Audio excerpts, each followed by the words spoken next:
Hello guys, good morning. কেমন আছো সবাই? আশা করছি সকলেই খুব ভালো আছো।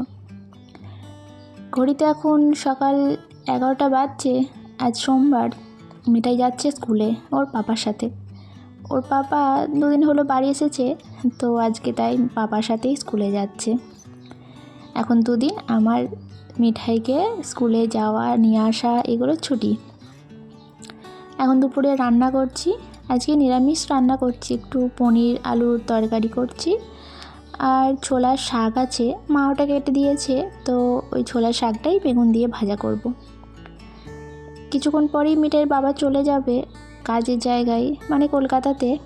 আর আমরাও আজকে বিকেলে একটা জায়গায় যাব, তো সেই জন্যই তাড়াতাড়ি রান্না করছি। খেয়ে দিয়ে তো দুপুরে একটা ট্রেনে চলে যাবে। মোটামুটি রান্না হয়েই গেছে, এই তরকারিটা করে নেবো। পনিরগুলো সব ভাজা হয়ে গেছে, আর সবজিটা তো নিরামিষ করছি, তো তাই শুধু আদা আর কাঁচা লঙ্কা বাটা দিলাম। আর তার সাথে এরপরে একটা একটা করে গুঁড়ো মশলাগুলো সব দিয়ে দিলাম। একটু জিরে গুঁড়ো, একটু ধনে গুঁড়ো, হলুদ, একটু লঙ্কার গুঁড়ো সব দিয়ে দিলাম। এবারে মশলাটা ভালো করে কষিয়ে নেব, ব্যাস তারপরেই হয়ে যাবে রান্না কমপ্লিট। ঘড়িতে এখন 4টে বাজছে। আমরা সকলেই রেডি হয়ে গেছি, এখন যাব স্টেশনে। ট্রেন ধরবো, 4:30 ট্রেনের টাইম। আর মিঠাই দেখেছো আনন্দে নাচছে। ঘুরতে যাবে না, তো সেই জন্যই, ঘুরতে তো খুবই ভালোবাসে। আর এই যে আমিও রেডি হয়ে গেছি। আমি যাচ্ছি, মিঠাই, মা, আর ওই দিক থেকে নিভা মাসি আসবে। নিভা মাসি এতক্ষণে মনে হয় চলে এসেছে, স্টেশনে বসে আছে। আমরা এখান থেকে যাব, এখন টোটো ধরবো, তারপরেই চলে যাব স্টেশনে। মিঠাই গেছে ওর ছোট্টামিকে টাটা করতে। আসলে এখন তো একদিন বাড়িতে থাকবে না, তাই। এখন এই যে ট্রেন এখন ব্যান্ডেল ছাড়ছে। রাত হয়ে গেছে অনেকটাই, মানে এখন 7টা মতো বাজছে। আসলে ট্রেনটা একটু লেট হয়েছে, লেট করেই যাচ্ছে, তো সেই জন্য অনেকটাই সন্ধে হয়ে গেছে। আমরা যাচ্ছি এখন নৈহাটি।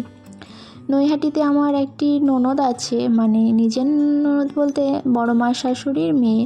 তো ছোটদির ওই নৈহাটিতেই বিয়ে হয়েছে। এবার নৈহাটি তো আমাদের পূর্বস্থলী থেকে অনেকটাই দূরে, সেইভাবে যাওয়া আসা হয় না। আর আমি তো আজকে প্রায় 5 বছর পরে যাচ্ছি ওখানে। আর মা মাসি তারাও প্রায় 3 বছর হবে যাচ্ছে ওখানে। অনেকটা দূরে বলে যাওয়া হয় না সেরকম। এই যে কথা বলতে বলতে চলে এসেছি ছোটদির বাড়িতে। তো এখন বসে আছি ঘরে। আর মিঠাই এই যে ওর রিজু দাদার খেলনা নিয়ে খেলা করছে এখানে। রিজু বসে আছে আর ওর খেলনাগুলো নিয়ে এখানে খেলা করছে। কি করবে, সময়টা তো কাটাতে হবে না। আবার কালকে বিকেলেই বাড়ি চলে যাব, বিকেলের ট্রেনে। না, বিকেলে না, সকালের দিকেই যাব ভাবছি।